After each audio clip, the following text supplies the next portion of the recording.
มันส่งเตี้ยได้ซ้ำได้เอาซ้ำนั้นละใส่ถุงก่อน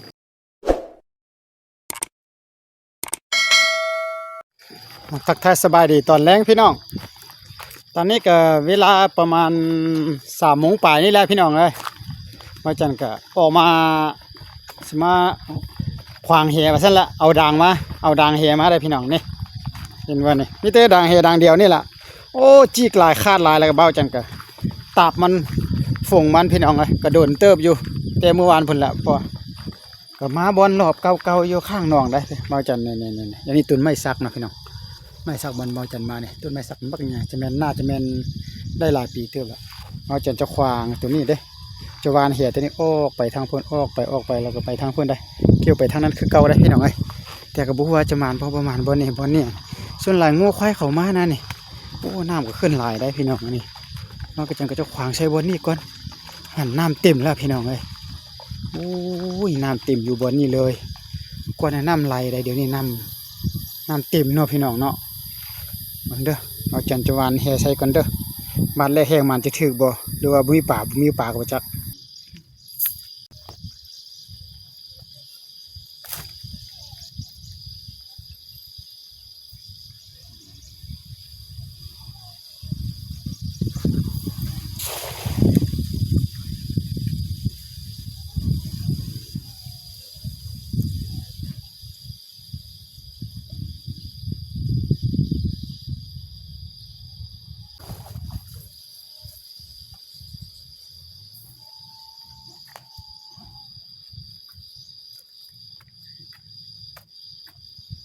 บ่ถึกซ้ำพี่น้องเอ้ยโอ้จะได้แรงอยู่บ่แบบนี้นี่โอ้ยพอจะได้แรงอยู่บ่ได้ประมาณ5-6 ตัวเลย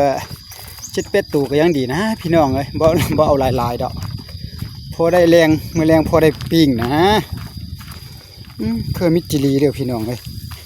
บ่คือเก่าเด้อนี่บ่นี่ก็มีน้ำเต็มอยู่แล้วนี่พี่น้องเห็นบ่โอ้กบน้อยนะโดดลงอยู่นี่ปุ๊บ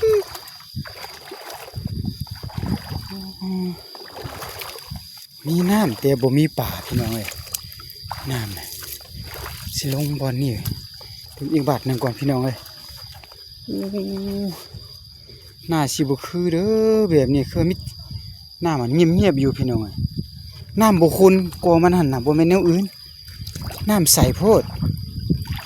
โอ้นี่หั่นอยู่หั่นกับผักตบเต็มละบาทนี่นะเมื่อก่อนเบาจันมานั้นบ่มีผักตบได้นี่ผักตบเต็มเลยหนองหั่นก็ได้โอ้สิบ่คือ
มันส่งเตี้ย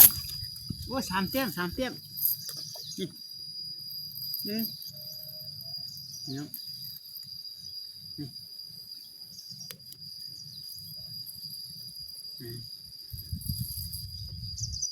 ได้5-6 ตัวก็พอได้แรงละนี่ได้ซ้ำได้เอาซ้ำนั้นละใส่ถุงก่อน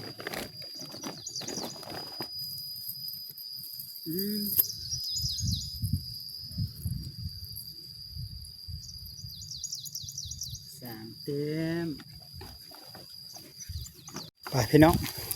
ยางข้ามลัดไปทางนี้ก่อนโอ้เขามาปรับปรุงว่าอะไรพี่น้องเนี่ยเพิ่นเกี่ยมจะไทยนะบางแม่เขาปรับปรุงเป็นระเบียบเนี่ยแถวนี้ก็เขาทางมัดพี่น้องโอ้โถ ช่วงเบาจันมาโตนกอยู่พุ่นหันกินเขาไม่อยู่นี่หลายมือเลยแต่ส่วนหลายแม่นพวกเราสูงนะทางนครหลวงเวียงจันทร์เราสูงหลายพี่น้องไปย่างลัดออกไปทางนี้ละ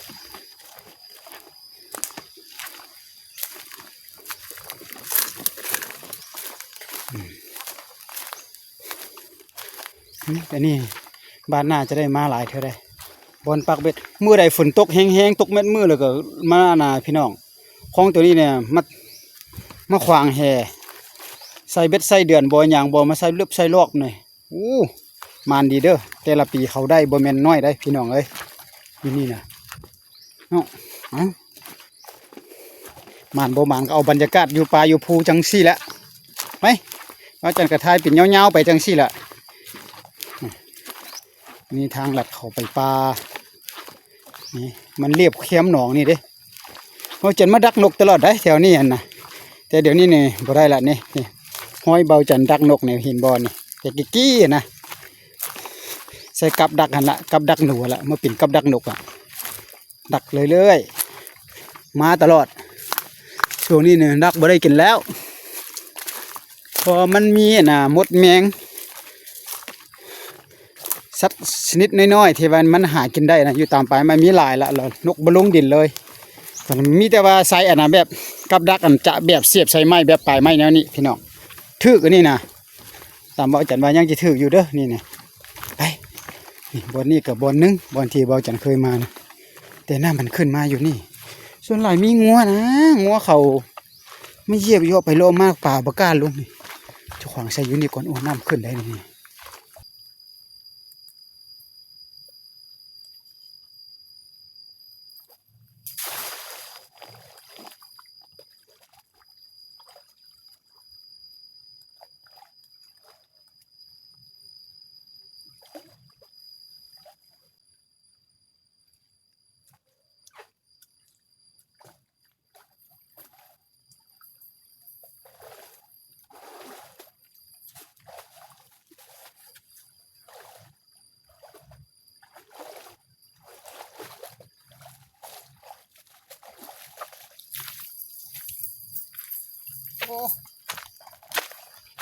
ขี้เหงื่อขี้หญ้าหลายโพดพี่น้องเอ้ยถ้ามื้อหน้าฝนตกแห้งๆหลายมื้อหลายวันน้ำลุ่นเข้าตัวนี้นี่น้ำลุเข้าตัวนี้มาคลองตัวนี้นี่ลุงตัวนี้จริงมาขวางบ่ได้พี่น้องเอ้ยขี้หญ้าหลายโพดปิ่นแต่น้ำปิ่นแต่ไม้หมด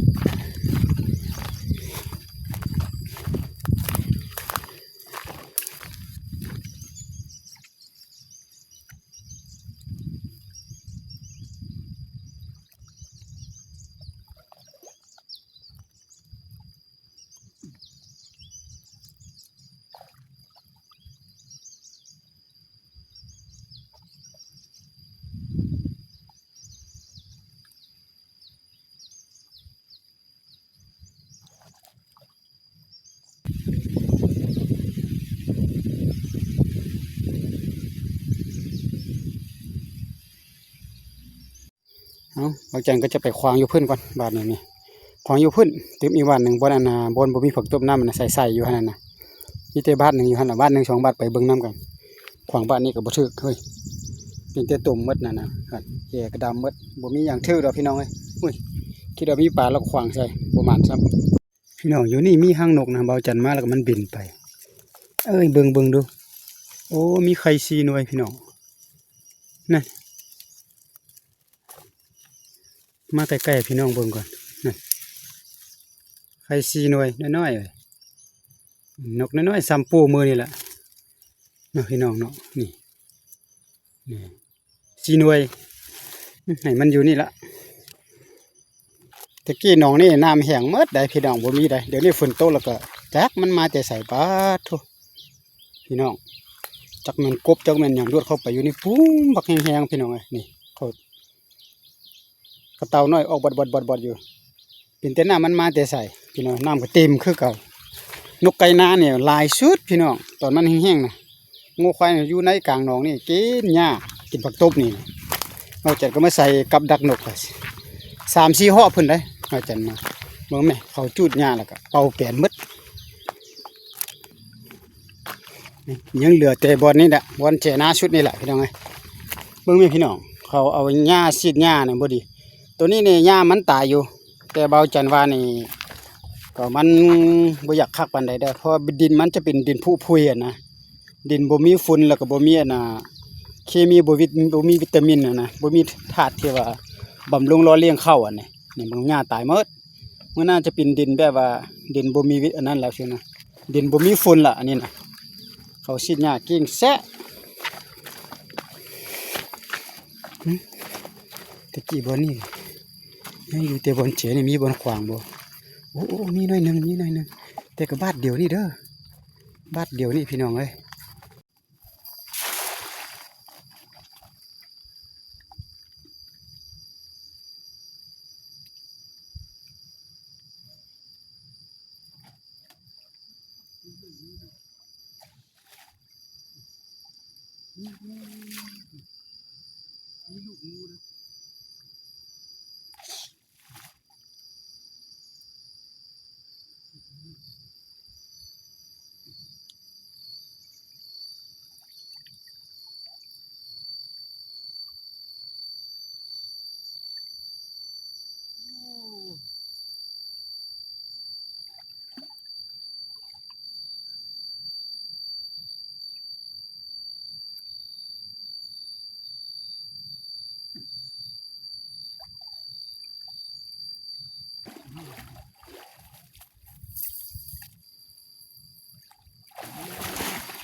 เอาพี่น้องเอ้ย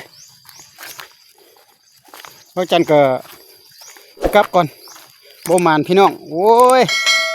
ฝั่งเหบ้านนี่ก็ทึกตัวหนึ่งแต่น้อยก็ออกไปอีกละบ้านนาจึงจะมาหาไม่เด้อ